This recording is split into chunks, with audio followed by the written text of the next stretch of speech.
કુરાન મજીદ હિફ્ઝ કરવાના અહેમ કવાઇદ પ્રિન્સિપલ્સમાંથી પાંચમું સહી જગા ઇખ્તિયાર કરવું છે. કુરાન મજીદ હિફ્ઝ કરવા વાસ્તે બહેતરમાં બહેતર જગા મસ્જિદ છે.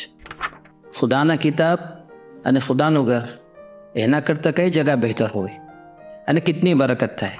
રસૂલુલ્લાહ સલ્લલ્લાહુ અલૈહિ વસલ્લમ ફરમાવે છે કે તમે મસાજિદને કુરાનથી આબાદ કરો.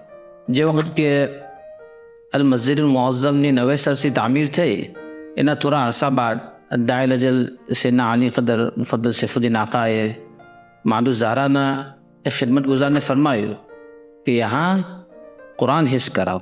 आज ये मस्जिद हमेशा कुरान न हिफ्ज़ से आबाद है. मस्जिद न सिवा जहाँ भी हिफ्ज़ करना ने अनसत होय, सुकून होय, डिस्टर्बન્સ ના હોય અને ज़्यादाમાં ज़्यादा કોન્સન્ટ્રેશન રહેતું હોય વहाँ હિફ્ઝ કરી શકાય છે.